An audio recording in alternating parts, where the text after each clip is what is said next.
This time, Shankly's Liverpool. A dynasty is born.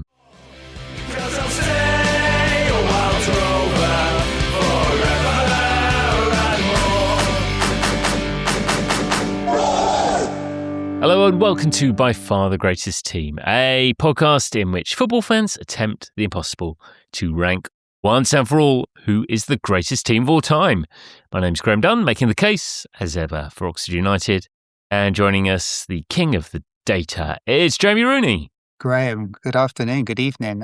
Have you brought natural enthusiasm to this? We normally bring natural enthusiasm because it's the greatest thing in the world, isn't it? You bring the enthusiasm, the passion, I bring the notes, and collectively we have a mild concern about how we're going to edit these things.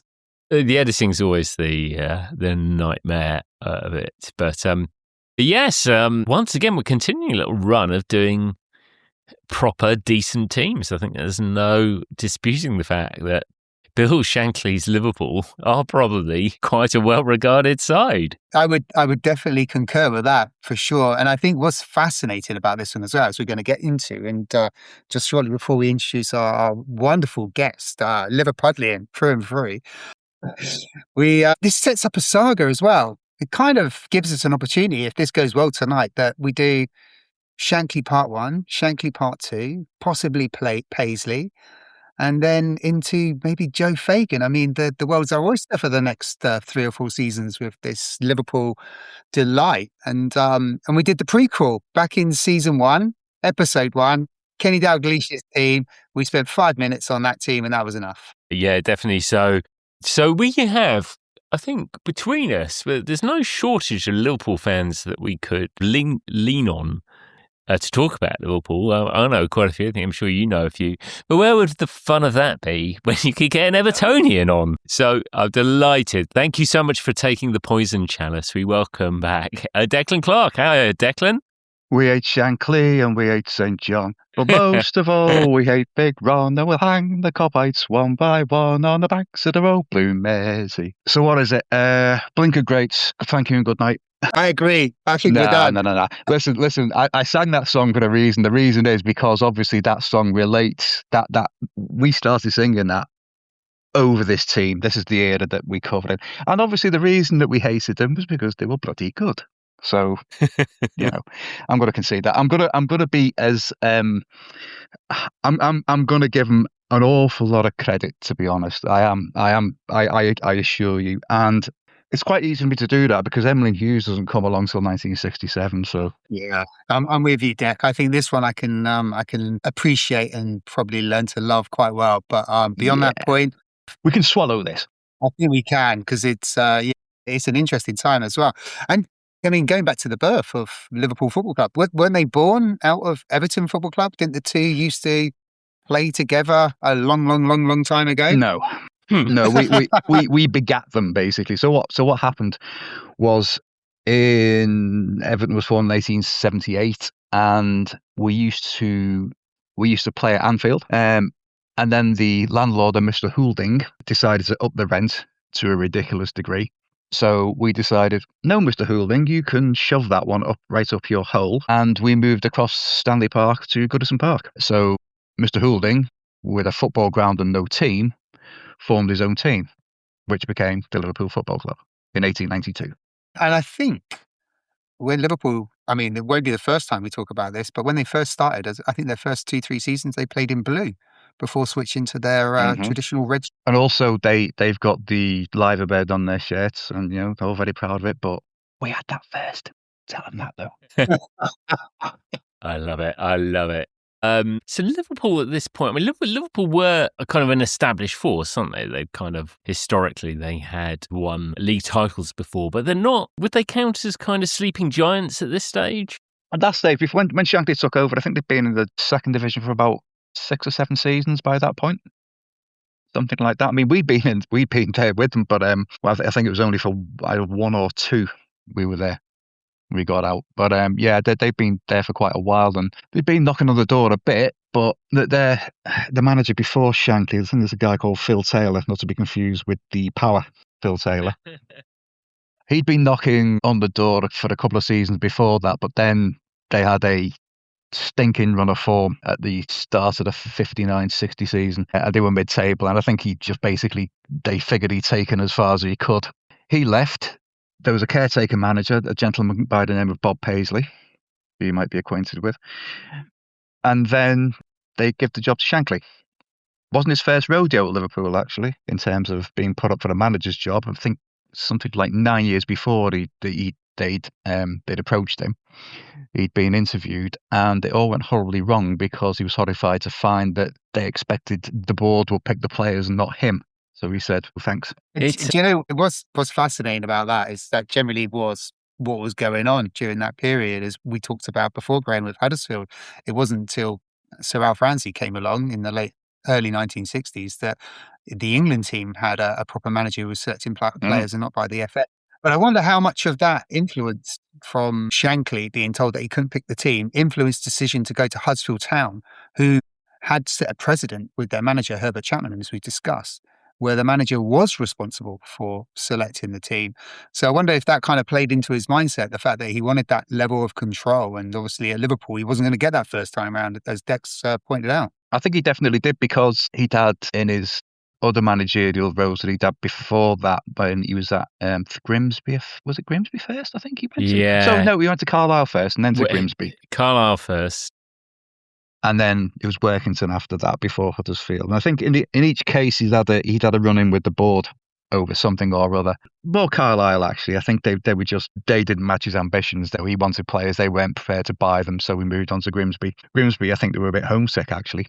Him and his wife. Then he went to Workington very shortly. I think he was only there one season, but that was a lot of he shared the ground with the rugby league team, and a lot of the people on the board were more rugby men than football men. So obviously there's going to be a clash there, and that's how he wound up at Huddersfield. Who he joins initially as assistant manager, doesn't he? So he takes a sort of backward step to, arguably if Huddersfield's original manager had been more successful, maybe you'd have never seen Shankly do what he did. I mean, I think what's definitely true is that Shankly has a much longer gestation period in managing. When he really does earn his stripes for getting his chance at Liverpool, and Huddersfield's a big, they're a second-tier club. But what's also interesting is that he obviously gets, enough of a reputation to, for Liverpool to have been interested and looking at him, almost a decade beforehand. I mean, he doesn't actually achieve anything. He doesn't. Any of the clubs he manages. He doesn't, but what he does at Huddersfield, he beats Liverpool 5-0 with a man down as well. And I think that's what swung the Liverpool board towards him. Just basically that one match where they got absolutely thrashed. And actually, Huddersfield being 5-0 up and winning the game is no guarantee of success under Bill Shankly at that time, because the main thing I picked out of his time at Huddersfield was that he was in charge when they were 5-1 up against a 10-man Charlton side and lose that game 7-6. They're 5-1 up, 27 minutes to go. Charlton score 5, they go 6-5 up. Huddersfield equalise, and then Charlton score with the last kick of the game. I think still to this day, the only English side to score 6 goals and not win. Wow. Good stuff. He had a couple of good players though while he was there. He had Dennis Law under him. Gave Dennis Law his debut. Yeah, he's 16. And he had Ray Wilson as well, who obviously went to play for us. Oh, of course, yes, yeah. World Cup winner. Yeah, Dennis Law's fascinating. Obviously, he's played under Shankly at Huddersfield, and then he goes on and plays for Matt Busby at Manchester United. Yeah. I mean, two giants of the game in that particular period, shaping and probably creating football identities, if we can get into that later, in terms of what he was doing. I mean, they are, because it's more than, and it's interesting, you talk about Shankly's time at Grimsby and Huddersfield and Carlisle and Workington, and I think he's working on limited resources, so he's learning and he's getting experience, having tight resources, and I think it helps him into this Liverpool management job where essentially he's building a bit like his working class roots, really, where he comes from. It's all about, collectivism and togetherness, and he's kind of building that sense of we're in this together. And it's not just the players, it's, the fans as well. And I think his groundwork he does in the early years probably prepares him really well for his time when he comes at Liverpool. Absolutely. And obviously the identity of the city is very much bound up in that kind of ethos as well at the people. So he just felt like he fitted in immediately. But when he got there, he didn't really seem to like what he found. No, the ground was dilapidated. There was no way they could water the pitch. So he basically told the board, "You've got to sort this out." They had to spend £3,000 on sprinkler systems to water the pitch. Training ground was an absolute shambles. Just had a cricket pavilion, just basically a few fields with a cricket pavilion in it. And especially when you compared it, I mean, that was Melwood in West Derby, but also in West Derby, literally just down the road was Everton's training ground, Belfield, which is one of the top training grounds probably in the world at that point. So, he had to do a lot to get him to up the game, basically, in that regard. He also isn't entirely impressed with the players that he inherits either, because it seems to be like quite drastic action he takes. Yeah, over the course of, I think it's about the next 2 years, he gets rid of about 23 players. But it's a sort of a double-edged thing, that, because he was very loyal to players to a fault. Actually, his thing was, if what he wanted as a player was basically obviously ability, physical fitness, but he wanted them to be able to run through a wall for him.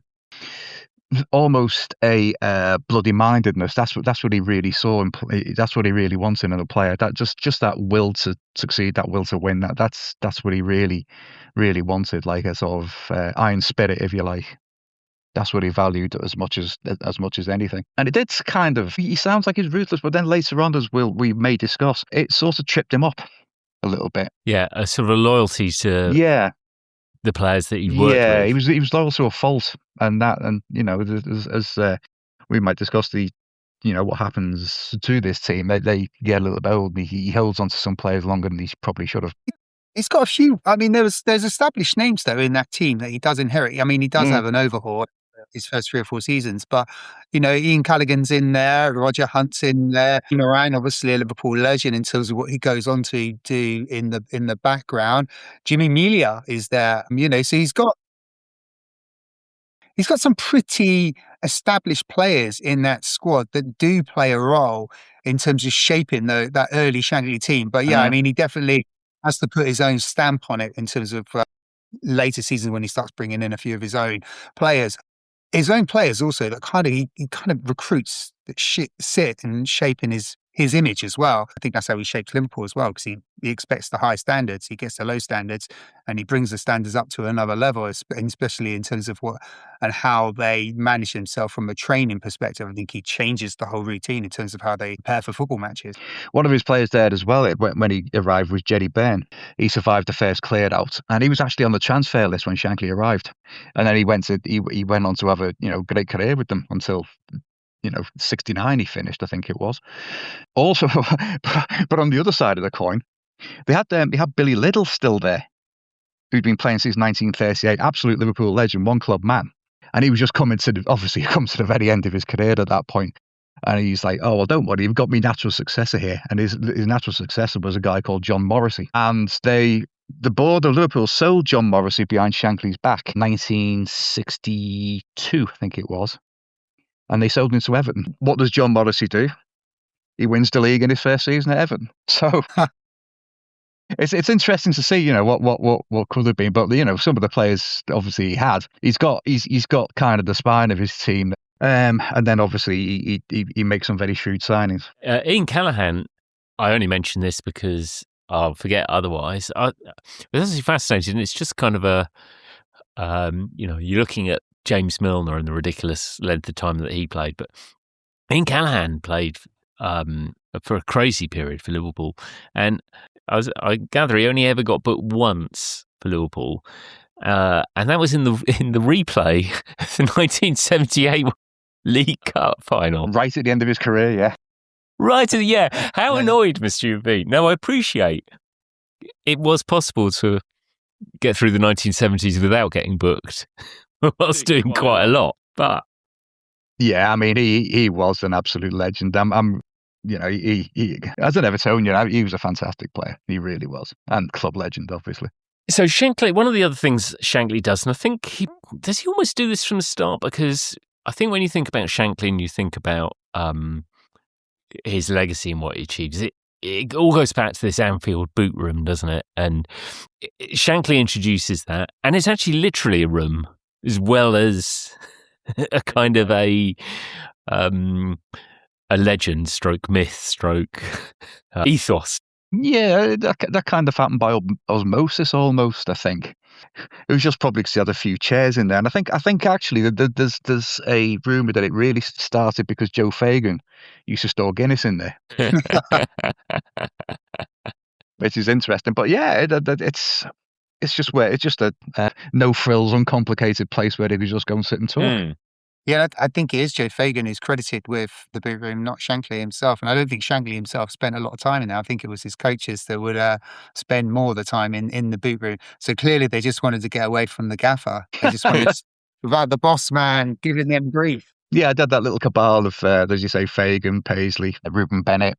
Other people came into it later on, such as Roy Evans, and they're all products of the boot room, as it were. I think that's the thing. The boot room, it wasn't really magic because it was a room for boots. Generally, that's what it was. It was magic because of the people and the continuity of ideas that were created and shaped in that small area. Okay, so Shankly takes over, and it's not immediate success, is it? But it takes him a while to get to grips with that team, doesn't it? I think in his first season, I think he finishes 7th, Jamie, if I keep me straight on that one. In his first, that's a half season, yeah. When that's right. He takes over midway. In the second, just to be clear as well, this is the second tier of English football. Liverpool are as you already mentioned, Dec, I think they've been in the second tier of English football for 5 or 6 seasons since being relegated in the early 1950s.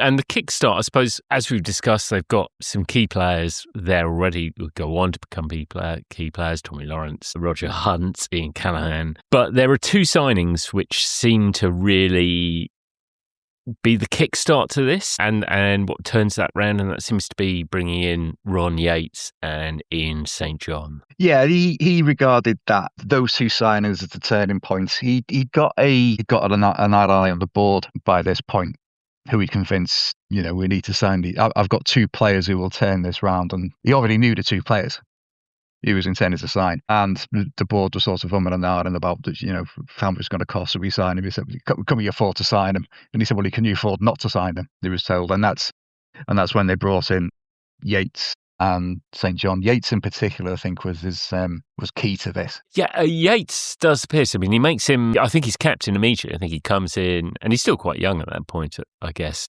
And as we'll come on to later, appearing tall is important for Shankly, and that seems to be the main thing about Ron Yates, isn't it? I read some story about how when he kind of signed him, he told the waiting journalistic pack to go into the dressing room and walk around the man mountain that is Ron Yates. Yeah, that is that story. He just said, basically the Colossus, just like go and walk around him. Yeah. I don't know, it's because surely he didn't have short man syndrome himself. I mean, he's about 5'7", but he did have a thing about having a powerful centre back like that, and obviously Yates fit the bill. Funnily enough, I talked to a mate of mine earlier on, and he actually played against Ron Yates when he was really. Yeah, my mate was 16, and he was playing. Ron Yates was playing for a pub team in Southport. So he must have been about 40 then. And he said, wow. he said it took me ages to get round the fat so and so. He'd grown into that man mountain role quite clearly. Yeah. Yeah. He was probably as wide as he was tall by then, but yeah, he said he was head and shoulders above anyone else who was on the pitch at that point, even at that age and that size. And Shankly gets both Yates and Ian St. John from Scotland as well, which again is a key theme through this particular period. Scotland was producing some fantastic footballers, always has produced fantastic footballers, but through the 60s, the 70s and the 80s. So, and again, I think this kind of ties back to Shankly in just kind of seeing himself in the type of people he wants to surround himself at this Liverpool football team. So he's gone back to Scotland. He's got Yates in from, I think, Dundee United, and Ian St. John comes in from the wonderful Motherwell.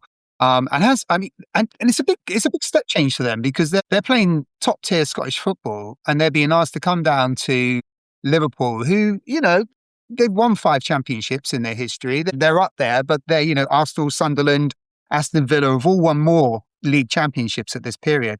So it is a bit of a step change to come down to the second tier in English football. It's a bit of a gamble, but as you said, Dec, Shankly's absolutely certain with Yates in the back and St John up front with the incredible Roger Hunt, who, Graham, you'll love. In this, when they win the championship in the second division, Roger Hunt, 42 goals, I think, in 44 games. I mean, he's your man. But Ian St John chips in with 22 league goals as well. So, I mean, it pays off. Shankly's convinced that these guys are going to bring him into the top league, and it absolutely pays off. I think they smash the second division and, quite a few points ahead of Leyton Orient in second place. Yeah, another one of the players the next season actually brought in was Willie Stevenson from Rangers, who went on to play a big part in like this team's success. He'd been basically playing second fiddle to Jim Baxter at that point. I mean, there's a name for you. And they brought him down, and he had him playing left back, and he was one of the key players in their later success as well. So Shankly does successfully get, after a period of time, he has got Liverpool back into the top flight at the end of the 61-62 season, which means they return to the top flight for 62 and 63. Now, I think it's impossible to ignore, and I'll try not to overplay the point. I'll do this in a blog separately. But you have this evolving story also happening in Liverpool at this time of the Beatles, don't you? And surely it can't be coincidence that the Liverpool returns to the top flight at the same time as the Beatles record Please Please Me, and both begin this period of huge success. I think it's a bit of a stretch to try and credit Liverpool Football Club for the success of the Beatles, to be honest. Well, I think it would be upsetting half the city for a start. Well, it would. Strangely, I saw this little throwaway video the other day, and it was saying about the footballing allegiances of the Beatles. The guy was keeping score, and he was saying Ringo Starr, he wasn't interested. John Lennon wasn't interested. 0-0. George Harrison wasn't interested. 0-0. Paul McCartney came from a family of Evertonians and said, "Yes, I'm an Evertonian. I went to the '68 Cup final." So he said, so in the end, it's Everton 1, Liverpool 0. Sorry, Liverpool fans, blah, blah, blah. When I take I do like what you're trying to do there. I do like what you're trying to do there, Graham, and I think you are just almost, consciously promoting the blog that's going to follow that you're going to write in terms of linking the Beatles and Bill Shankly's Liverpool. What I've heard is definitely going to be worth the read. Did have Albert Stubbins on the cover of Sgt. Pepper. Yes, they did. And they do, I think the closest the world, as you say, actually, the Beatles have no football allegiance, really. But the closest they come is they do send a telegram to Bill Shankly in 1965 a good luck telegram ahead of the FA Cup final. What I like the most is if you follow my logic all the way through, eventually you reach the point that if Bill Shankly is properly aligned with John Lennon, they both basically are following the same course, that ultimately Bob Paisley's Liverpool are the footballing equivalent of Paul McCartney's Wings. Wings, the band the Beatles could have been, yeah. Very good. Thank you, Alan Who doesn't like everyone loves a partridge? Yeah, so it was at this point I thought, okay, it's just possible my logic might be flawed, but I will be pursuing that. I think you're fair to raise it because, Bill Shankly and Liverpool have the boot room, and Liverpool as a city in the 1960s have the beat boom going on, because it's not just the Beatles, it's a whole melting pot of music going on in Liverpool in the early 60s. Obviously, you've got the Cavern Cup, which the Cavern Club that Dec can talk us about. I think they got the Jacamada and the Blue Angel deck. Maybe you can talk us through as well. Two favourites of mine, the Jack and the Blue Angel. I like those. There was another one on Temple Street called the Iron Door, which was one of the big clubs. And obviously over in West Derby, where, funnily enough, where the training grounds were, not far from there was the Casbah Club that was owned by Mona Best, who was Pete Best's mum, Beatles drummer. So there's a lot of that going on. I mean, obviously Liverpool was a port city.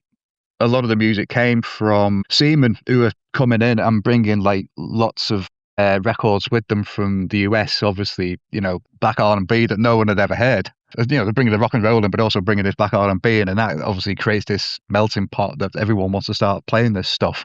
All the the clubs and the pubs, obviously, it was just a big thing. Like all over Liverpool, it was just live music. Then at that point, there's no nightclubs, no discos, anything like that. It's all being played live. So there's all these bands, and obviously they do their apprenticeships in.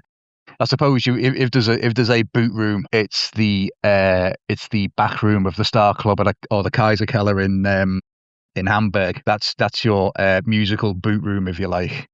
Definitely so. Now, in the same way that the Beatles, once they start on this run, actually once Shankly gets Liverpool into the top flight, I mean, within 2 years they're champions, aren't they? And this is quite a weird thing. This seems to happen quite a lot.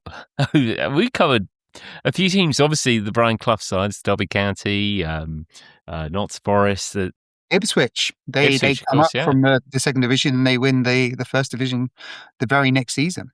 So you have this thing happening quite regularly, but it is, that shouldn't really happen generally. It's quite a tough thing to do. How does Shankly do it? If that's not too big a question. Well, I think the team he's got just clicks. He doesn't use that many players in this campaign. In fact, the next one is even more impressive. But it's the same team virtually week in and week out. I'm gonna mention a guy who rarely gets a mention, and it's a guy called Alf Arrowsmith. What a name that is! I mean, if you've got a boys' own comic footballer name, that is it, isn't it? Alf Arrowsmith. Who, by the way, Alf Arrowsmith must play on the wing or up front. There's no way you can be a defender with a name like Alf Arrowsmith. He plays up front, and he chips in with goodness, he chips in with an awful lot of goals that season. Actually, 19 goals in that season, 24 appearances. I mean, he was an orthodox centre forward. When you think of the way that Liverpool played during this time, you think that sort of sticks out like a sore thumb, really, but he makes a really valuable contribution. Shankly called him. He said he was basically a natural goal machine, but his tenure was pretty short-lived, unfortunately. Injuries did for him. He got a bad injury just after this, actually, in the Charity Shield against West Ham, and that sort of really did for him as far as his Liverpool's career is concerned. Yeah, I mean, he's not a player I'd ever come across at all. No, me neither. But it's the same team again and again and again every week. So you've got Lawrence, you've got Tommy Smith, who we haven't mentioned yet, Ron Yates, Moran, Jerry Byrne, Drew Amelia's sort of in and out a bit. But it's Callaghan, Milne, Thompson, Peter Thompson as well, another player we should come to, who played on the opposite wing to Callaghan. Very much like the sort of 60s equivalent to Steve McManaman, really. Very, very similar player, actually. Very, very effective, very fast, very tricky, rangy, tall. Really good player. He was like 2 World Cup squads as well. He was sort of shortlisted in for. Apparently, he was involved in the Bobby Moore Bogotá incident as well. Wow. Really? Yeah, apparently so. Apparently, he was present at the time. But excellent. Don't draw any aspersions. But yeah, and St John and Hunt up front. Yeah, they just everything just clicked. Yeah, I mean, Roger Hunt. Go on, Charlie. In this season of Logran, I think it's worth noting, Liverpool in their second season in the top flight are champions of England, 1964, after finishing 8th in their first season back. And you got Shankly building this great team. And also in 1964, they sign a player called Phil Chisnell, who was the very last transfer directly made between the teams, Liverpool and Manchester United. So in 1964, there's a direct transfer, £25,000, I think Liverpool pay. So Shankly pays Busby to bring Phil Chisnell in. And that's the very last time these two teams did business directly. Never again as a player moved between those two clubs directly, which is quite a staggering feat when you consider the size of these two football teams. But then once we get talking about the rivalry of these two football teams, it kind of makes a bit more sense, I guess. But yeah, I think Phil Chisnell deserves his mark in history in this particular Liverpool team. And the irony is that he only played about 8 times. Yeah, hardly at all. Yeah. If you want a little bit more Chisnell trivia, he was the first player to touch the ball in an actual match on Match of the Day. He kicked off. This is good. Go on. So yes, the first match of the day must happen around this period. Yeah, it was that season they played Arsenal, and that was the first match of the day. And this is the other thing I said I'd mention. Oh, this is great.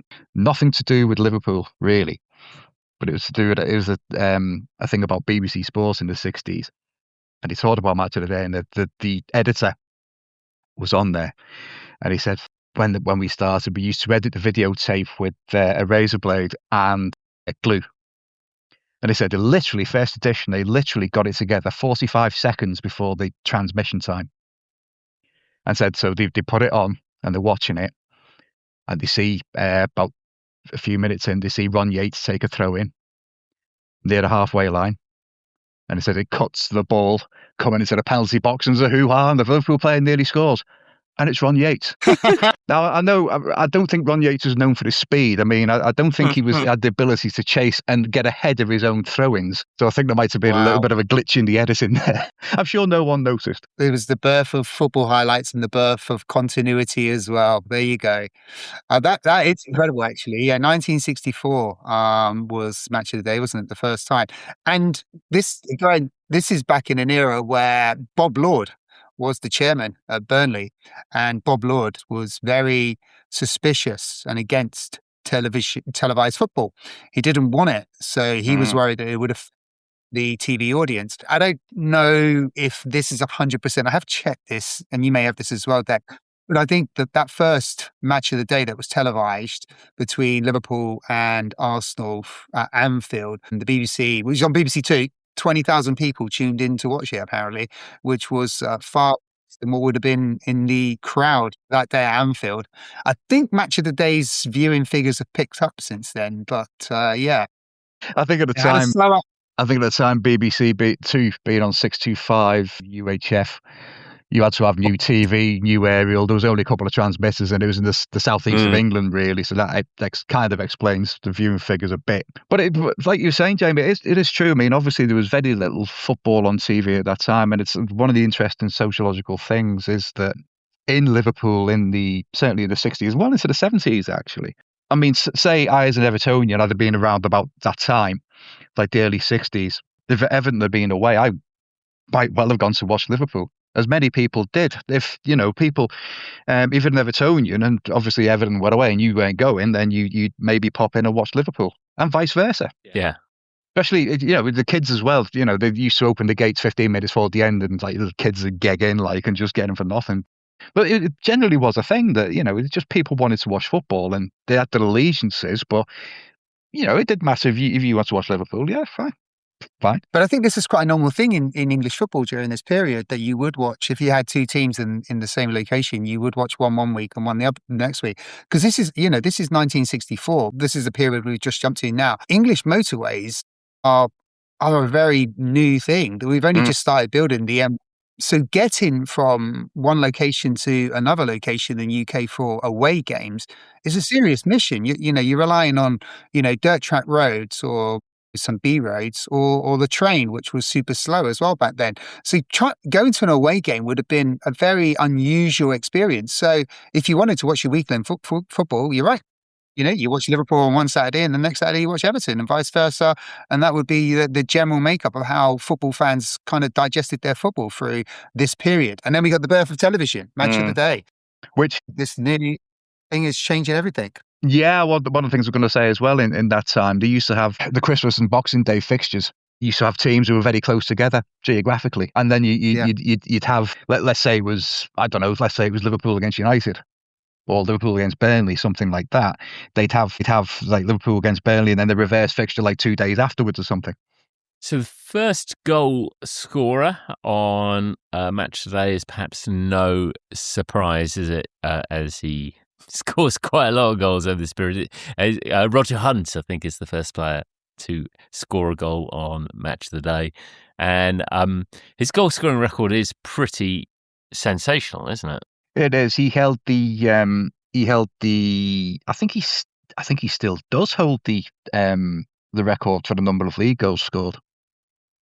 Ian Rush overtook him overall, but I think in terms of actual league goals, I think he still leads. He also I think his first 100 came in 152 games, and that record has only just been beaten by Mo Salah. Yes, that would make sense. Yeah, I mean, it is a ridiculous number. As Jamie said, he scored the 41 goals in the promotion campaign, 24 in his first season in the top flight, and then 31 in this championship winning side. So Roger Hunt is he's a funny player, isn't he? Because at Liverpool, he's massively known and adored, and his achievements so well known.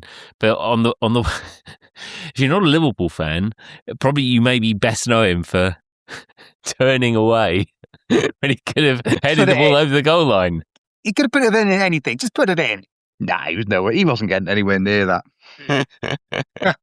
I don't mean that to demean him, because he's a fantastic player, but he wasn't getting anywhere near that.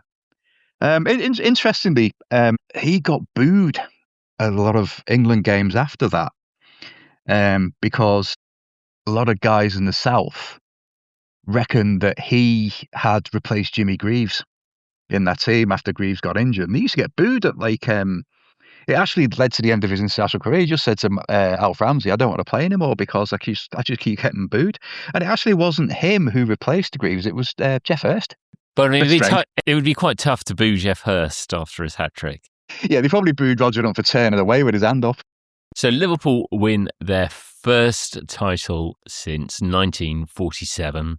But this is just the beginning of what's to come, and we'll cover that in the second half.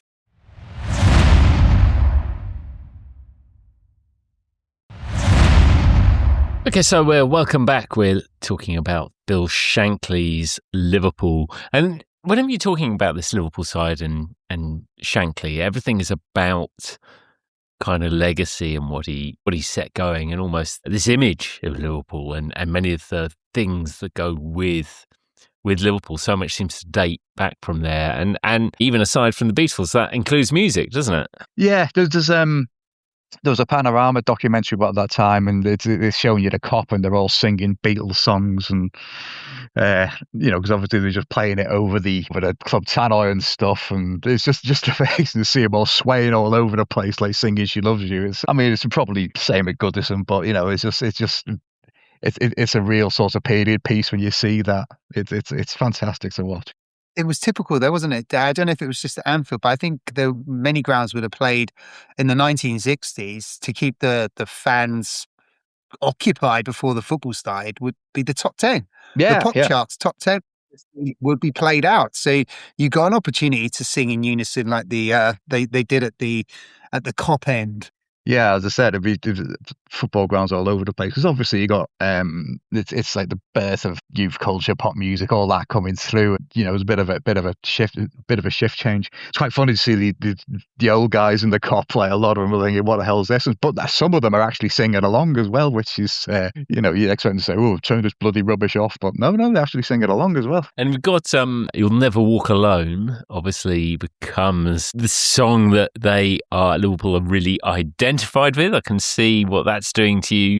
I was just thinking you might play a snippet there, sorry. But the artist is Roger and Hammerstein, isn't it? I think it's one of those two. It goes all the way back to, was it Carousel, the musical? Yeah.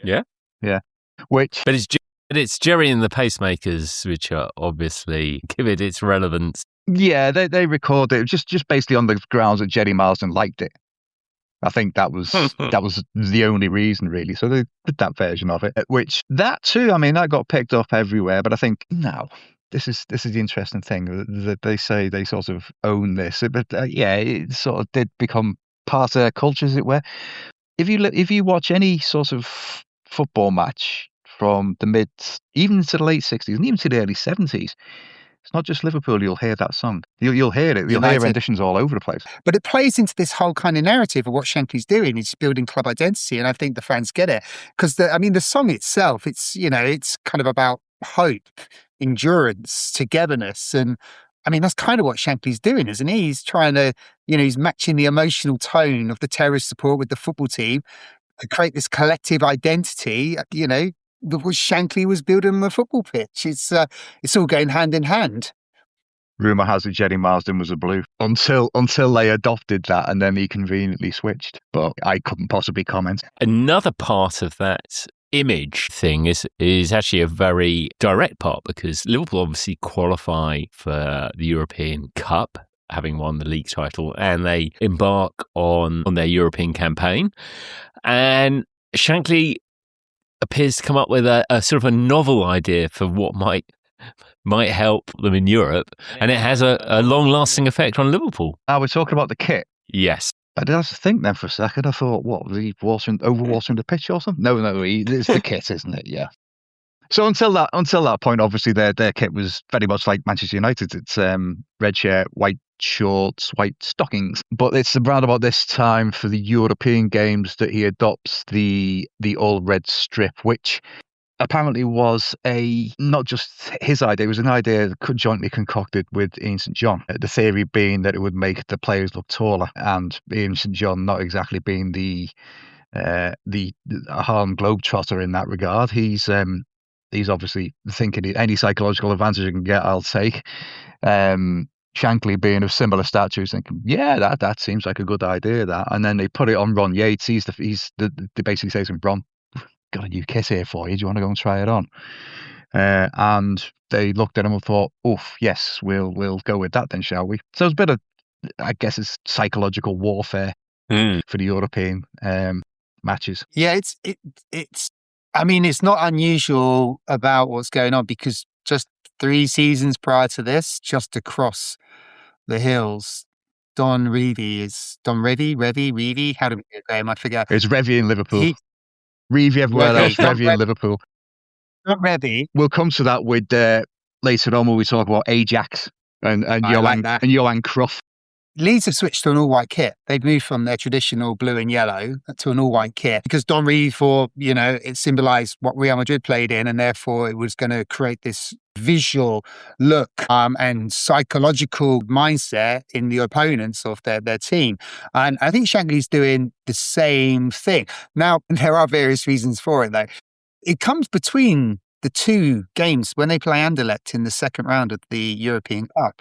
They win the first one 3-0, then they switch to the all-red kit and they win that 1-0. So it doesn't have an immediate impact. They win the game, but in terms of results, and I couldn't help, Graham, and if you really want to, I could bore you, because I looked at 2.5, because this comes halfway through the season. So I looked at the 2.5 seasons before and the 2.5 seasons afterwards, just to see, did this really have an effect? Because the whole idea was that this would have a psychological effect on the opponent. And I think this taps into what Shankly's trying to do as well, in terms of just build that intimidation and build that kind of psychological warfare going into football matches. Well, to follow up on that, then the next round after they played Anderlecht, they played, how do you pronounce this? I can do the Köln bit at the end, but obviously in my German, I'm going to say 1 FC Köln, whatever it is. So the first leg's away, it's 0-0.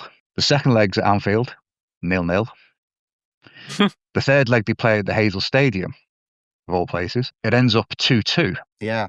And so in those days, how did you decide it? They decided it on the toss of a disc. They did. And when they first tossed the disc, it landed on its side in the mud.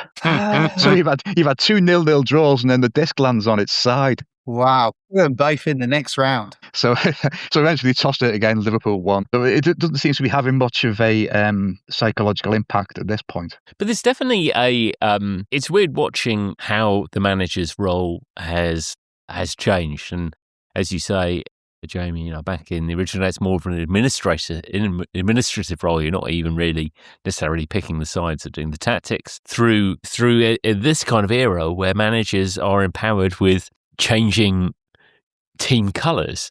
And you even see that, 10 years later, Malcolm Allison at Crystal Palace is still doing it then, isn't he? And at some point, we go as far as now where managers don't even sign players. So all they're doing are the tactics. And the idea that, Man United's new manager will be able to change the Man United kit is insane. I think Shankly is shaping Liverpool in his own identity, and he's changing so many things, not just the kit to be in this full kind of red top to bottom strip that they're playing in. I think he's not the first of his kind. There are others before that came, but he's definitely something that's special, because he's he's doing more than just picking the players and deploying the tactics. He's using his working class roots to create this kind of collected us against them. He's bringing in the emotions of the fans into the whole process. And when he talks, he he's such a humble guy as well. And that's what I think is so beautiful about him. He's this incredible inspirational individual that's clearly got a talent for football, and he's a football obsessive. But he's got that psychological edge that we credit Sir Alex Ferguson with, and Shankly's doing this. He's connecting to the supporters. It's simple but purposeful football. There are other teams that have modernised, but Shankly's modernising the club in his own image. Yeah, and that includes an image of socialism as well, isn't it? So there's this. Yeah. The club becomes you can't sort of separate socialism, Shankly and Liverpool apart. I think they betrayed that legacy now, but then again, so's every other football club. So I can't. Yeah, it's not just them. But yeah, I mean, there was that he wanted to create this bastion of invincibility, as he called it, and I think part of that was the siege mentality, and also playing on the sense of Liverpool's cultural identity. Obviously, because it's a very Celtic city and a lot of Irish and Welsh influence there. There's a sort of a little bit like Marseille in France. There's a sort of almost a separatism, if you like. Yeah. Around Liverpool. I mean, he and Busby were very similar characters doing very similar things. I think Busby was a little more quiet in the public eye. I mean, obviously, with the players, they both knew when to be tough with a player and when to put an arm around them. But in terms of, I think Shankly had the edge in terms of promotion, as it were, of what he was trying to do. It's an interesting thing, just outside of the realms of this, but there was a This Week documentary. It was in '67 when Everton were playing Liverpool in a FA Cup match. Everton won, by the way. Get that in. But it's like Clement Freud of all people doing this documentary, and the contrast between Shankly when he's being interviewed and Harry Catterick when he's being interviewed, it's quite striking. Shankly is very egregious, outspoken kind of figure, where Catterick's quite very reserved, sort of old-fashioned football man, if you like. It's quite striking to watch that. Coming into this, I did catch that on YouTube as well, and I did see that the whole thing is quite striking. It just really sets this whole, it's almost like cultural design backdrop that's going on with this Liverpool team in Liverpool at that particular period. And Shankly is, I don't know the best way to describe it, but he's kind of controlled emotion. He's very emotional, he's very expressive, but there's control about it. It's calculated. It's not just pure emotion. There is some kind of control behind it, which means he's conscious of who he is and what he is and how he's seen and how he's perceived and what he's creating at Liverpool. And he is creating a look, he's creating a feel, a belief system in this football team. So 1965 season, Liverpool have their European adventure. They don't win the league, but there's another major prize, and I suppose you have to. This is definitely kind of symbolic of it being a different era, because at this point, Liverpool not having won the FA Cup is a real thing, isn't it? It's a monkey they need to get off their back. Yeah, and they're playing Leeds, and funnily enough, they hadn't won it either at that point. Yeah. Whoever won that match got the honour of being the first English team to win the FA Cup whose name began with L. That's brilliant. So yeah, obviously the duck was going to be broken by one of them in this match, and it's not a classic if you watch it. I mean, Liverpool are the better side. I have had the privilege of watching it. No, Liverpool are the better side, but it does get a little bit turgid. I think the defences are quite strong, especially Leeds, obviously. Bobby Collins goes into Jerry Byrne. Jerry Byrne, of course, yeah. He goes into him, breaks his collarbone, unbeknown at the time, but Byrne plays on.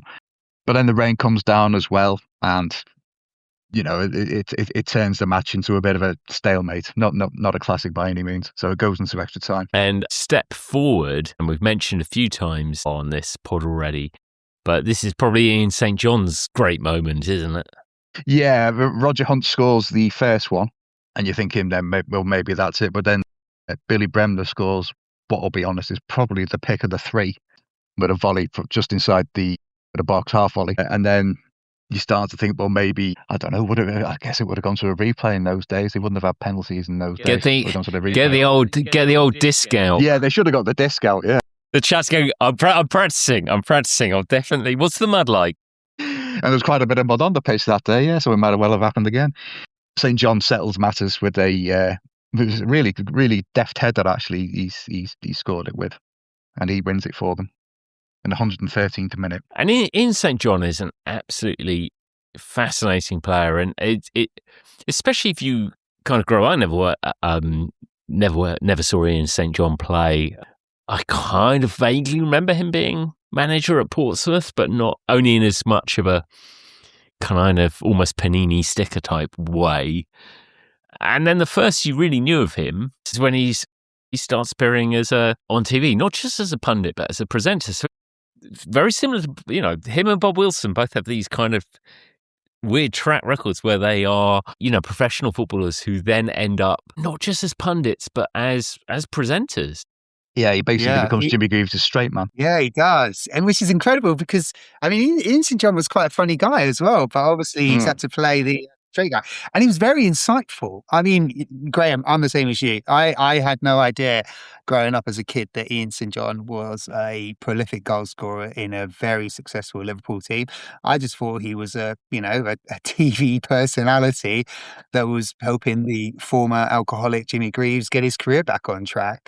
And I loved a bit of St. Greavesy. It was fantastic. So St. John's has gone from helping build Shankly's Liverpool to shaping football's TV culture, and this is on ITV, and I think that's so important to add.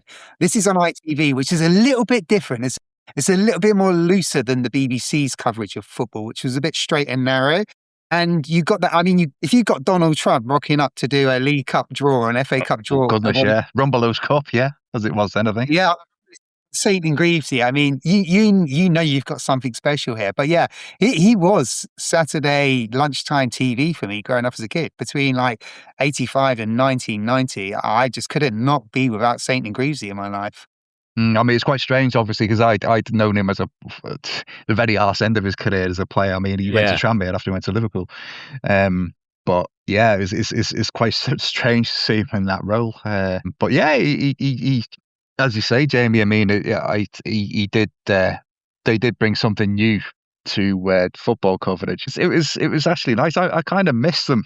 I certainly do miss them actually from that. It's lovely to have something like that today. Yeah. So in the 1986 World Cup, when Scotland play Uruguay in that critical group game, they have a camera fixed on Ian St. John. So you're not watching the game, you're watching the experience of Ian St. John go through the emotional turmoil of watching Scotland in a critical World Cup game. And it is absolutely brilliant television. You cannot take your eyes off the raw emotion and passion this man is going through, willing his nation, his team on to qualify for the second stage of a World Cup for the first time. It's wonderful. Graham, if you haven't seen it, please find it, watch it.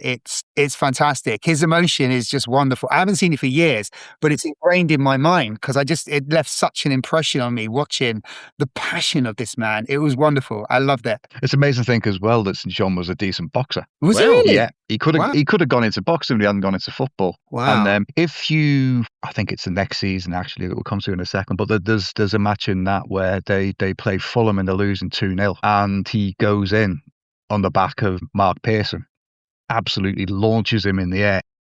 And Pearson gets up. He's not too happy. There's a bit of handbags, and then Pearson looks like he pulls his hair, and St. John floors him. Just turns around, floors him right hook, and like referee's just right, off you go. Like St. John's like, what? All the players around that. No, he pulled his head. No, off you go. Bye. But yeah, he was quite a talented boxer apparently. I wonder if he would have tried boxing Tommy Smith. I don't think he'd have tried boxing Tommy Smith. I don't think anyone would have tried boxing Tommy Smith. Hugh from, what did Shankly said? He said... It's brilliant. Tommy Smith wasn't born, he was quarried. He was quarried, that was it. Now, he actually started, believe it or not, as a centre forward. But he said himself, there were lads on the ground staff better than him in terms of ability. So he thought, I'm going to have to basically have something else to my game. And we now know what that something else was. That the man was filthy. But the thing was, because he did have ability, they're the best filthy players, those, because if you've got ability, like Paul Rooney at Leeds, if you're good, you can get away with it because you're skillful. And that's what he could do. I mean, he was sort of backbone that side. He was like, Yates would take up most of the balls. Like Tommy Smith and Yates are both stoppers, but Smith would like go field with the ball because obviously he's had a career as a forward. But yeah, George Best used to say that whenever he played one of these hard man, and every team had one. You know, you had Peter Storey at Arsenal, you had Ron Addis at Chelsea, you had Johnny Morrissey at Everton, those kind of players. But Tommy Smith couldn't say that. But George Best used to say he would make a point of going and nutmegging whoever it was, and then maybe coming back and doing it again. Yeah. He said you had to be careful with Smithy because he'd just like kick you up in the air as soon as you did it. So yeah, and he was there for a long time as well. Obviously, he was there. You know, he was there right until the 77 European Cup final. He scored. Yeah, absolutely. And he like Ian Callaghan joins the John Toshak Swansea band as well. The final things, which was a lot of fun. Did he have the moustache his whole life as well? So no, that was the 70s. He grew that. Really? Wow. Actually, when you look at him in the 60s, he looks even more sinister without it. What you're saying is the moustache calmed him down. It softened him. It was colour TV as well. It mellowed him, I guess. It mellowed his appearance anyway. If you look at him in the 60s, he looks like one of the baddies in a spaghetti western. So we get to the following season, 1966. Liverpool win the title again, and it seems still to be broadly the same squad and the same players, doesn't it? To be honest, I think this is a better achievement than the first one for them. I think it's astonishing. They use all season. They use 15 players all season, which unheard of now. And of those, one is the aforementioned Alfara Smith, who plays 6 games. One is Phil Chisnell, the aforementioned Phil Chisnell, who played 1. And one is Bobby Graham, who played 1. So really, they only use 12 players all season. The same 12 players, which is astonishing. One guy we should mention, actually, who'd come in, and this sort of helped them have with this consistency. He had someone drop out. He'd have Jeff Strong come in, who we bought from Arsenal, 65. He actually played in that first match of the day episode. He played for Arsenal against Liverpool in that. And they brought him in as a utility player to just basically fit in. He I guess the Alan Harper of his day, if you like. Yeah. So he comes in, he fits in a lot. He has a pivotal role to play in this as well, just because he can come and slot in into he played in pretty much every position on the field. But I think he was also the last player that Shankly signed for some time, until I think he signed Emlyn Hughes, in fact. Wow. Yeah, because it's when you look through that squad, and as you say, it's absolutely staggering, the appearances there. It is 12 players in a single season. I mean, that's just, and I mean, they go deep into the European Cup Winners' Cup as well. They get to the final in Cup Winners' Cup. So they're playing regular European football as well through this whole season. And they don't have an easy time of it either in that competition. Do you know what? You're right, Declan. It's worth noting, this is 1966. They knock out Celtic in the semi-final over to Jogstick Celtic in the semi-final. So you got Shankly and Steen going head-to-head in a European competition. And Shankly was a bit obsessed with Europe in the same way that Steen was, in the same way that Busby was. I think they felt it was their duty to have that kind of legacy of winning a major European trophy, and Shankly's definitely in that bracket. So they get to the Cup Winners' Cup final. They've beaten Celtic. Now Celtic 12 months later go on and win the European Cup. So that's how good this Celtic team is, that they've just beaten to get to the Cup Winners' Cup final, where they play Borussia Dortmund. But yeah, I mean, the league season is super impressive as well. In that, and we listened to this list of names who they played in that European Cup Winners' Cup. So the first round they played Juventus and went through. Then they played Standard Liège, and that's the Cup Winners' Cup. That's not the European Cup. And worth saying, of course, the final is at Hampden Park as well. So there'd been so much kind of, I mean, obviously it'd been even more for Celtic being there, but Liverpool being there and the connection to Scotland, it sort of feels like like this was written really, but obviously they fall at the final hurdle again in extra time, isn't it? It is in extra time, yeah. 2-1. Yeah, so Liverpool have they've won 2 in 3 years, and Jamie, you sort of hinted about this, and we've mentioned Matt Busby around this time. I guess what's interesting, probably for the longer term, is that the winners in the seasons either side of that are Man United, hasn't it? So we're starting to see that Liverpool-Man United rivalry really play out. Yeah, you've got 64 and 66 is Liverpool, and 65 and 67 is Manchester United. So they share 4 championships in the 4 seasons. And don't forget, this is all going on while Don Revie is building his Leeds dynasty. And we know from that podcast as well, Graham, that Don Revie was so frightened of not winning, he seemed to come second in most of his battles, which was part of his handicap, I guess. But yeah, you got Liverpool, Manchester United going head to head. Now the rivalry predates Shankly, it predates Busby. Deck can give a much better explanation in terms of the rivalry.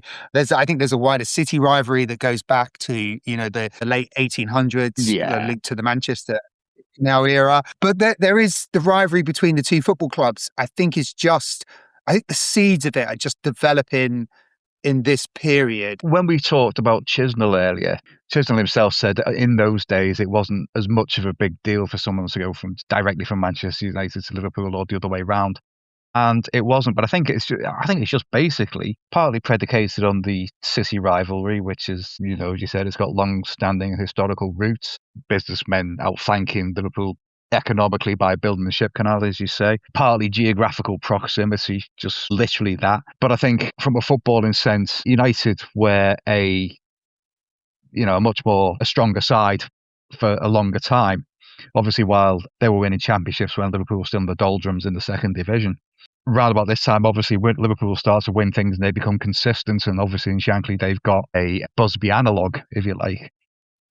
That's when the rivalry does start to intensify, I think. Yeah, I don't think it becomes a modern rivalry as we know it till the late 1970s, and that comes at a period, I think, when Liverpool dominated not just English football but European football. A few miles down the road, Manchester United, who aren't really winning anything during that period, are still seen as a glamour club. They've still got this media attention, this kind of a media obsession around Manchester United, even though they're not really winning anything during this period. So I think maybe there's a bit of envy that just develops between the fans. And I think that's when the rival, as we know, Manchester United and Liverpool have to this day, really becomes that kind of modern rivalry. But I think in the 60s, I think it's just 2 elite football teams going head to head and trading off championships between each other. Yeah. I'd agree. Obviously, I think that rivalry a lot of it was just based on, geographical proximity, City, a City rivalry, if you like, an inter-City rivalry. Because obviously you had, as you mentioned, you had Leeds there, but you had so many good teams like knocking on the door. Then you had Man City, who came along. Everton themselves. Arsenal were doing well then. You could, Chelsea, you could have a number of teams who any one of them could have won the league at any given time.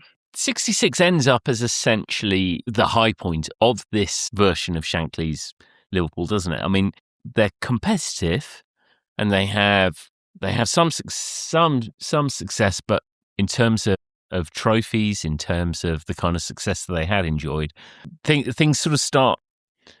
Maybe they've run their course, and I mean, you mentioned, I don't know how much you like talking about Emlyn Hughes, but they signed Hughes in 67, and that is Hughes goes on to be successful there. But a lot of the other, there are some attempts to bring players in to kind of kickstart the team, which don't really come off, and it, I suppose, the gloss sort of comes off this team a bit. Yeah, I think he had a bit of a rude awakening when they played Ajax in the European Cup, and they got absolutely disemboweled, frankly. The match in the fog, the first one where they got beaten 5-1.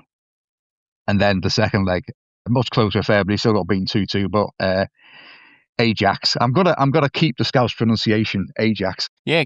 The Al fella Scouse pronunciation. I know it's Ajax, but I'm gonna say Ajax because I just like saying Ajax. So, and the commentators are saying Ajax or Sif. Yeah, the commentators are saying Ajax as well, bizarrely, and Cruff. Oh, brilliant! So yeah, I mean they get the second best side in the second leg as well, despite Shankly saying, "Oh, we're going to win the second leg 7-0." That's never on the cards. I mean, I think that was a bigger shock than when they played Inter and got knocked out a couple of seasons before, which we didn't cover, funnily enough. But I would have liked to have done, but I'm not going to go down that path. So yeah, so the evidence is there that the starting to run the course. He signs Tony Hateley as well. Yes. At this point, now he's got a big target man. The story there is that I think he played for Chelsea against the season before and played well. So they thought, "Oh, we'll have a look at him." And he sent Jeff Twentyman out to look at him, just a scout. And Shankly says, "What do you think of him, Jeff?" And he said, "Oh, he's good in the air." And he said, "Aye, so was Douglas Bader." But anyway, they went ahead and signed him. You know, you can't call him a flop. He's 26 goals in 52 games, but somehow he's a flop. I think the team just became disjointed with having him in it. And also, I think something we touched on, the players were starting to run to the end of the career. Then like the likes of Yates and St John, they were starting to get a bit leggy by that point, and he held on to them probably, Jerry Byrne as well, probably longer than he should have done, and so they just fell from not massively. I mean, they were still bumbling there or thereabouts for the next few seasons until he won the league again 7 years later. But obviously, they were never in contention for anything really. No, it seems to be the 69-70 season, and I'm not sure what tipped them over the edge, whether it was losing to Watford in the quarterfinals or of the FA Cup, or losing the title to their neighbours. I think it was more the FA Cup, to be honest, because they weren't in the race as far as the league was concerned. But I think that was a bit of a shock to the system, and that caused the second big clear out of the Shankly era, when he started to build his next great side. Yeah, and at this stage, I mean, this is like 67, 68, isn't it? Just going to the end of this first kind of phase of Shankly's first team. Tommy Smith and Emily Hughes are there, so they've been signed. The kind of the transformation is kind of happening, but not happening at any real kind of speed. I think that's that loyalty he just has in some of his players. And it's something you didn't see later on when Paisley took over. Paisley was quite ruthless, Paisley, in that regard. Yes, he was. I mean, he just basically said when a player came to when he thought a player was finished, he said, "Right, call him in. Right, that's it. You've been a great servant, lad. Give him a picture of a Spitfire. Bye-bye."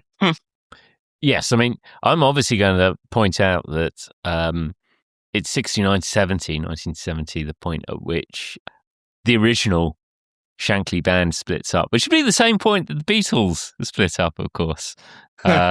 Which gave Paul McCartney more time to watch his beloved Everton, of course. League champions at that point. Yes. But he does go again, and we will do a second Bill Shankly team and podcast at another time.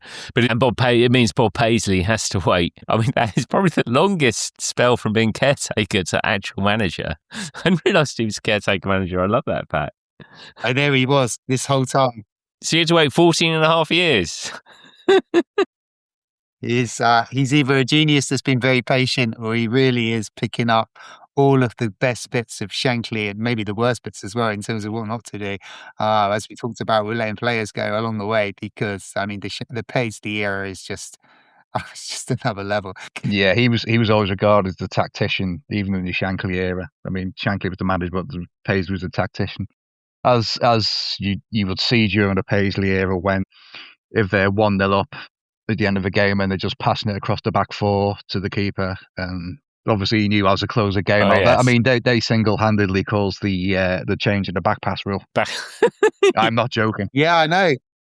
Grobler, Hansen, Lawrenson, back again. Denmark get the credit for the change, but I tell you what, it was bloody Liverpool. It wasn't Denmark, it was Liverpool. But that's for another podcast, that one. Right, I think we should get to wrapping up this team and ranking Bill Shankly's first great Liverpool side. This is a tough one, I think. So as a reminder, we have 5 categories of greatness, from all-time greats at the top, true greats, second-tier category, our mid-tier category, a touch of greatness, edge of greatness, and our bottom category, which Deck has already consigned this Liverpool team to, Blinker Greats. Yay! Jamie, let's start with you. I'm fascinated where you go on this. I bet you are. I don't think Bill Shankly was the first manager to do any of the stuff that we've mentioned, but he does feel to me that maybe he was the first manager to bring all of them together to make it feel like it's one grand idea. And what I mean by that is the collective nature of not just the team, but the back room, the boot room we talked about, and his coaching staff. And he allows them to, in their own time, work out the tactics, and he's clearly taken those tactics on board. The way it's supporter connected, the way he connects with the fans of Liverpool at Anfield, through the medium of music as well. It's just incredible. He's an emotionally charged but very disciplined individual, incredibly humble, and he's got this psychology, this psychological sharp edge to him as well, where he's changing the colours of the shorts and the socks of the team just to kind of gain the advantage. 2 league championships, an FA Cup, Liverpool's first FA Cup, Cup Winners' Cup final. So in terms of where you stack Liverpool in terms of what they win, it's a success, but it's nowhere near the success that they've achieved in their history. Although I like the period between 92 and 2020, where they didn't really win much, apart from the odd European Cup here and there, which they still have a knack of doing. So interesting where I'm going to go. I think this is Shankly Park 1. I hope, Graham, we get to do with Deck as well. It'd be brilliant. Shankly Park 2. And then we get into Paisley. So I have to think about, if we do those teams, and maybe we do Fagan, and maybe we do Dalglish again, and maybe we do Souness, which would be great. There's a lot of legacy attached to what Bill Shankly's done here. But this is the beginning, and I think it's no better than a touch of greatness. Touch of greatness. The third tier, mid-tier. Absolutely outrageous. I've even made the Evertonian look. Oof. That is the ranking equivalent of a Tommy Smith tackle there. Right. I'm gonna be honest now. Right. It's the start of the legacy. The man's a legend in football. What he did, what he achieved. That team, when you watch them, looks like a modern day football team as well. The way they play. I mean, the pass and move that developed in one of Shankly's innovations actually was something he called a sweat box, where he'd have a couple of 2 or 3 players. In a box of balls, just knocking it off and control it, and then knocking it off, and you do that for like 2-minute spells. That allowed them to just do it on the pitch, and he played the training matches like as 5-a-side, but like full intensity. Funny enough, Matt Busby did a similar thing. So they are a great team. They are a great team, but it's whether they're the top echelon or whether they're just the true great. The one thing they lack is a European trophy in this era. And I mean, they nearly did it, but they didn't quite. It's a tough one. I mean, they're nudging that. Bearing in mind where they came from and where they got to in such a short time, they didn't sustain it for that long. But they, it was the first FA Cup win as well. I'm going to say true great, sort of a true great plus if you can. Yeah. They're knocking on the door, but they're not quite there. Just because of I guess what came next in their history, and they started with European trophies as well, and then obviously the Paisley after that. Compared to those, not quite there, but they were a fantastic side with some fantastic players. Players that I'll talk about and enthuse about, even as an Evertonian. So I'll say true greats, but catch me on another day, I might say the one above. Yeah, I absolutely with you. I coming into this, I was slightly worried, and I thought it'd be almost sacrilegious to put a Shankly team anywhere but in all-time greats. Then Jamie comes out with his touch of greatness. They're not the whole of Shankly's time at Liverpool. We're ranking his first Liverpool team. Absolutely. We have built his second Liverpool team. If we do this one, it's going to be a step change. I think I'm the only one that's keeping context here. Yeah. No, I mean you are. We have put ourselves in these handcuffs, and we have to live by it, because especially once you add on kind of the end of this team, actually two league titles and an FA Cup over a 10-year period probably it probably isn't that special. We know the legacy of what he sets up in here and what Liverpool go on to achieve. It's well beyond that. And but I think I'm with you on that regard, Jamie. I think Bill Shankly is already more than well regarded enough and esteemed and appreciated at Anfield to need this podcast to go out of its way. So I'm gonna put myself exactly where Deck is. I think you summed it up perfectly. On another day, I would probably have gone all-time greats, but I think I was, or like Deck, I was verging on ultra high true greats. So let's say Bill Shankly's first Liverpool greats, true greats. I think we landed in the right place there, Deck. I'm absolutely with you. I wouldn't have fought anyone who went all-time greats. I mean, true greats is ludicrous, but yeah, I mean, we're in the league with 12 players. Yeah, that is special, right? That is an astonishing achievement, I think.